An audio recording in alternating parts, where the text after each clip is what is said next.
En las primeras horas de la madrugada del 20 de noviembre de 1975, en la Residencia Sanitaria La Paz de la Seguridad Social, en Madrid, dejó de latir el corazón de Francisco Franco Bahamonde, caudillo de España, generalísimo de los ejércitos y jefe del Estado español. Tan pronto como fue comunicada la noticia, las banderas ondearon a media asta en todos los edificios públicos y en las embajadas de los países con que España mantiene relaciones diplomáticas.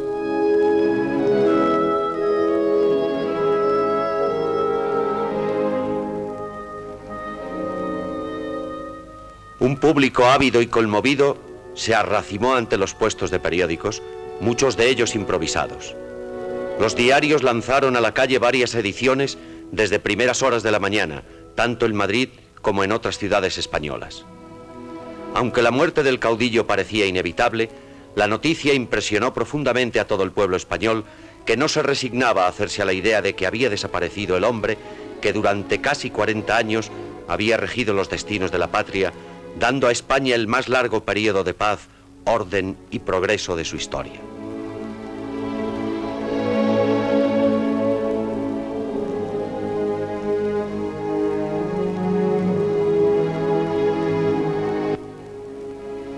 A las 11:30 de la mañana de ese mismo día, el féretro que contenía el cuerpo de Franco era trasladado desde la Residencia Sanitaria La Paz al Palacio de El Pardo.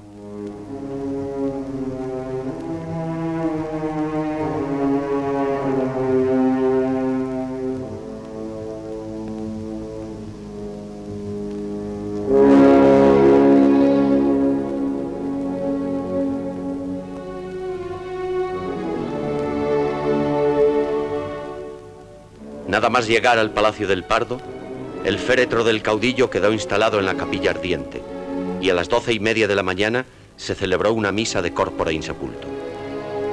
Asistieron su viuda, doña Carmen Polo de Franco, sus hijos y nietos, miembros del Consejo de Regencia, los príncipes de España, el presidente del gobierno y otras personalidades.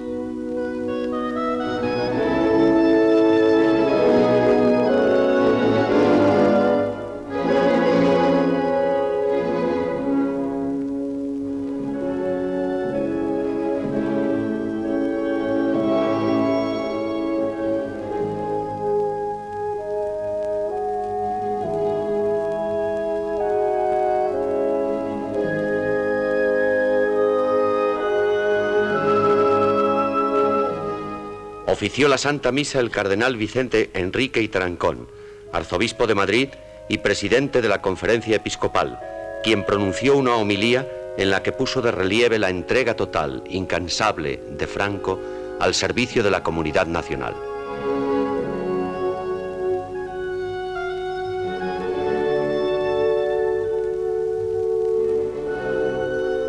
Terminada la ceremonia, doña Carmen Polo de Franco, los príncipes de España y las demás personalidades asistentes al acto desfilaron ante el féretro en que reposaba Franco, revestido con el uniforme de capitán general. Al día siguiente, de madrugada, el féretro que contenía los restos mortales del caudillo fue conducido al Palacio Real, siendo trasladado inmediatamente al Salón de Columnas, donde se instaló la capilla ardiente abierta al público.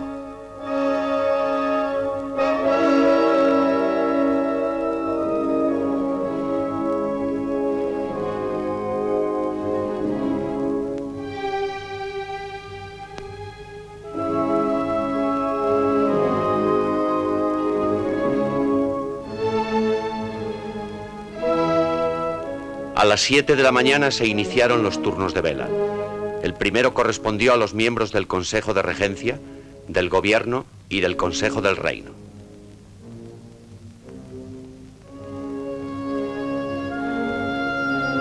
Fuerzas de los tres ejércitos rendían honores en el velatorio. Inmediatamente comenzó el desfile del pueblo.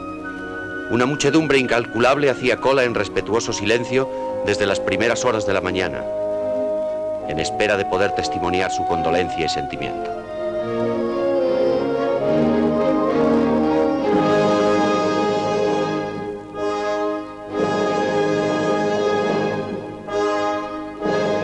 Miles y miles de personas de todas las edades, clase y condición social rindieron así su último homenaje de admiración y cariño a su excelencia el jefe del Estado. El dolor era patente en todos los rostros. Muchos no pudieron contener las lágrimas y los sollozos.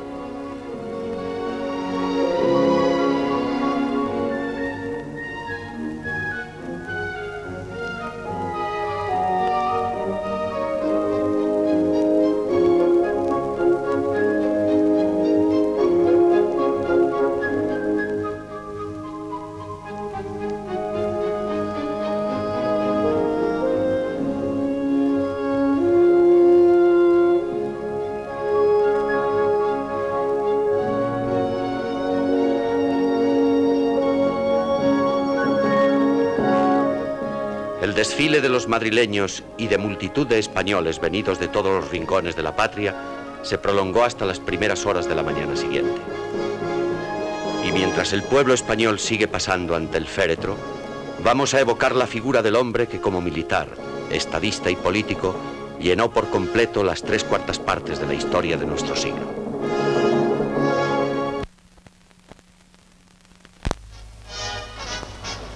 Franco fue, por encima de todo, militar. Cadete en la Academia de Infantería de Toledo a los 14 años, cursó allí sus estudios con gran brillantez.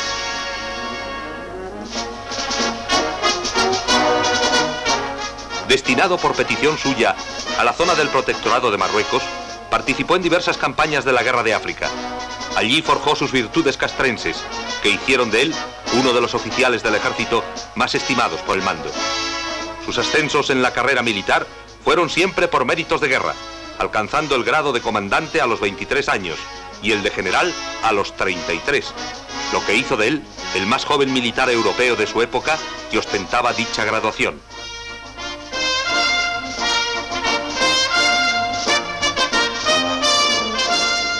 Terminada la Guerra de Marruecos, el general Primo de Rivera le confió en 1928 la dirección de la Academia General Militar de Zaragoza, recién reinstaurada.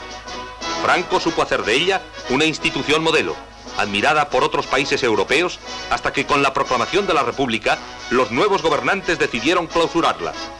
Franco guardó siempre un imborrable recuerdo de aquellos primeros años de su vida militar, y así, cuando terminó la Guerra Civil, volvió a reunirse con sus compañeros de armas en las ruinas del Alcázar de Toledo, símbolo supremo de heroísmo y abnegación.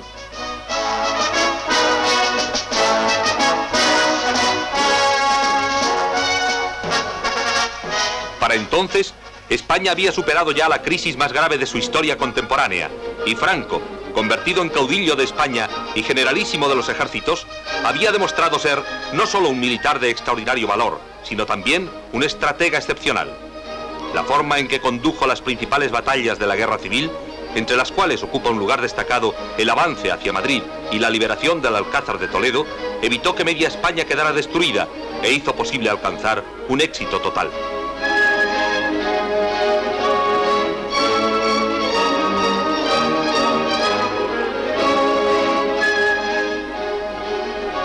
Esto es lo que España entera supo reconocer al terminar la guerra, concediendo a Franco la Gran Cruz Laureada de San Fernando, que le fue impuesta por el general Varela, coincidiendo con el primer desfile de la victoria. En virtud de lo dispuesto en el artículo 35 del reglamento de la Orden de San Fernando, por alcanzarle plenamente sus preceptos y previos los trámites reglamentarios que en el mismo se exigen, se concede al capitán general del Ejército y de la Armada, generalísimo de los ejércitos de tierra, mar y aire, excelentísimo señor don Francisco Franco Bamonde, la Gran Cruz Laureada de San Fernando, dada en Madrid en el día de la victoria.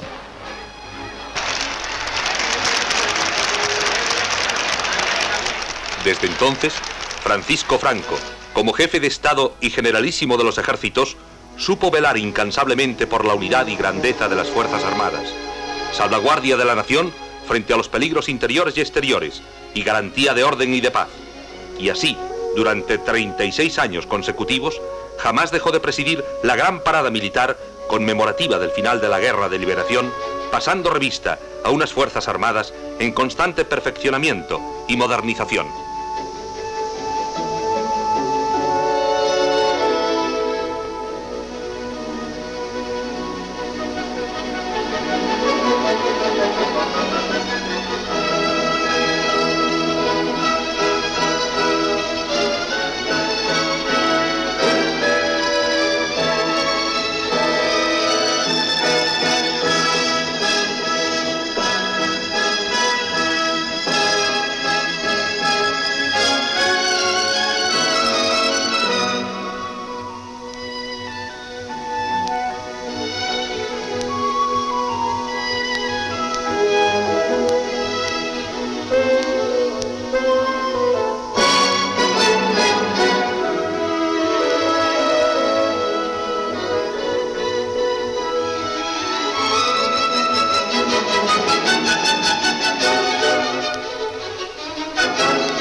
Pero si excepcionales fueron los méritos de Franco militar, mayores han sido los que, como político, supo poner en ejercicio al servicio de la nación desde que fue elegido jefe del nuevo Estado español por la Junta de Defensa Nacional el 29 de septiembre de 1936. Estas imágenes, filmadas años más tarde, evocan aquel acontecimiento. La solemne investidura tuvo lugar en Burgos el 1 de octubre. Con tal motivo, Franco tuvo ocasión de recibir un cálido homenaje demostrativo del consenso popular, que se repetiría luego una y otra vez a lo largo de su dilatada y fecunda magistratura. Son reveladoras y proféticas las palabras que con tal motivo el caudillo dirigió a toda la nación. España cumple en los momentos actuales su destino providencial.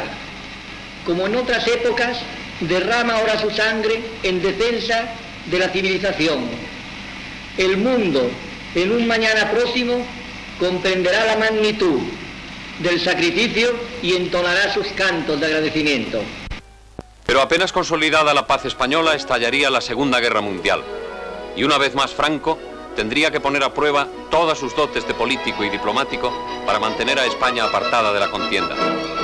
La histórica entrevista con Hitler en Hendaya demostraría al mundo que Franco no era en absoluto un peón en manos de los países totalitarios.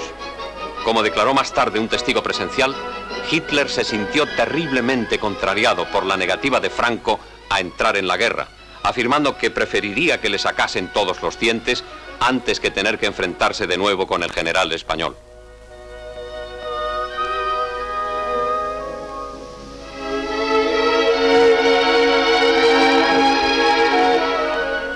Los vencedores de la Segunda Guerra Mundial no supieron comprender las razones de Franco e impusieron a España un boicot internacional, creyendo así que lograrían derribar el régimen por él instaurado. No contaban con la reacción del pueblo español, que unánimemente se agrupó en torno a Franco, dando al mundo una inolvidable muestra de apoyo al régimen por él creado, en la gran manifestación que tuvo lugar en Madrid el 9 de diciembre de 1946.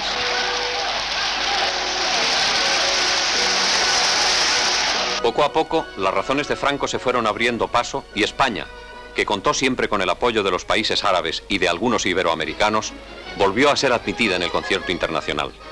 La visita a España del presidente Eisenhower en 1959 marcó el punto culminante del acercamiento entre España y los Estados Unidos, iniciado 6 años antes con la firma de un pacto de amistad y cooperación entre los dos países.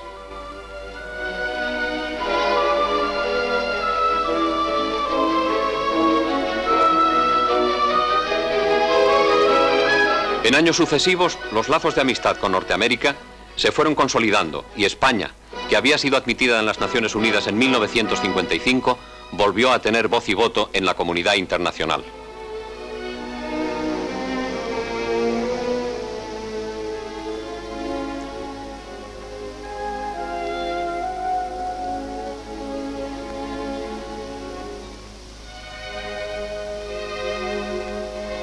En política interior, mientras tanto, Franco seguía dotando al régimen creado por él de las instituciones necesarias para su permanencia y continuidad. Tales medidas culminaron con la promulgación de la Ley Orgánica del Estado y el nombramiento de don Juan Carlos de Borbón como sucesor en la jefatura del Estado a título de rey. Consciente de mi responsabilidad ante Dios y ante la historia, y valorando con toda objetividad las condiciones que concurren en la persona del príncipe don Juan Carlos de Borbón y Borbón, que perteneciendo a la dinastía que reinó en España durante varios siglos, ha dado claras muestras de lealtad a los principios e instituciones del régimen, se halla estrechamente vinculado a los ejércitos de tierra, mar y aire, en los cuales forjó su carácter, y al correr de los últimos 20 años ha sido perfectamente preparada para la alta misión a que podía ser llamado, y por otra parte, al reunir las condiciones que determina el artículo 11 de la Ley de Sucesión en la jefatura del Estado, he decidido proponerle a la patria como mi sucesor.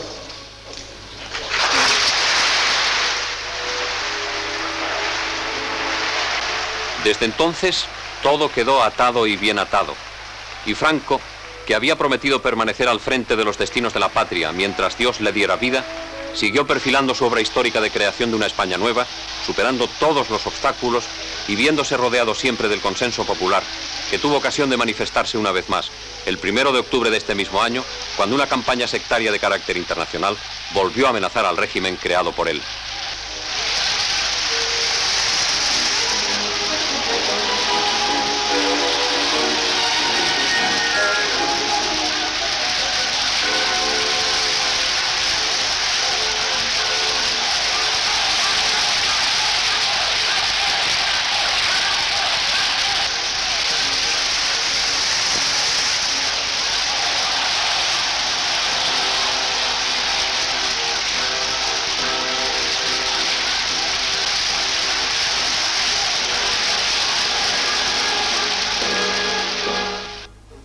La obra histórica de Franco se materializó a lo largo de los años en una serie de realizaciones que han transformado España.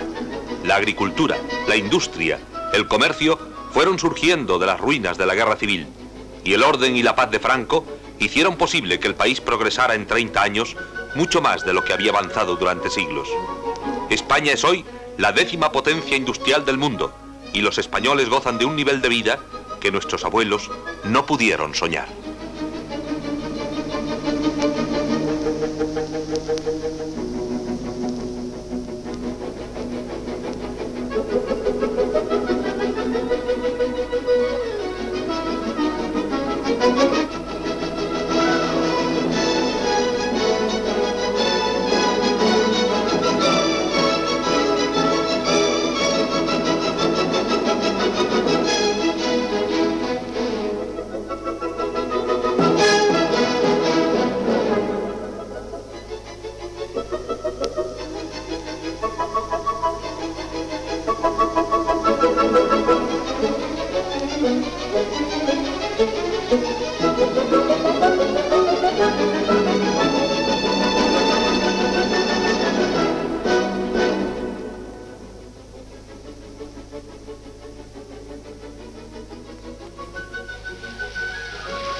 El 4 de octubre del presente año, Franco celebra su fiesta onomástica. Con tal motivo tuvo lugar en el Pardo una misa de campaña a la que asistieron con el caudillo y su esposa los príncipes de España, el presidente de las Cortes, el presidente del gabinete, miembros del gobierno y otras autoridades civiles y militares. Fue una de las últimas apariciones públicas del caudillo que a sus 83 años seguía al frente de los destinos de la patria. Nada hacía sospechar que unos días más tarde un ataque gripal desencadenaría el proceso que le acarrearía la muerte. Sin embargo, tal vez él, en esos momentos especialmente emotivos, pasaría revista a su dilatada vida al servicio de la patria y brotarían incontenibles los recuerdos más íntimos de su existencia, pues no hay que olvidar que bajo el militar, el político y el estadista excepcionales estaba el hombre que amaba las cosas sencillas, el sosiego de una vida familiar que raras veces pudo disfrutar. Porque Francisco Franco, caudillo de España, que ha entrado ya en la historia y en la eternidad, fue, además de todas esas cosas, padre de familia y esposo ejemplar, que supo rodearse del cariño de los suyos, no solo en las circunstancias señaladas por los grandes acontecimientos familiares, sino también, día a día, en la intimidad del hogar, bien en el Palacio del Pardo, bien en sus escasos momentos de expansión y reposo veraniegos en el Pazo de Meirás.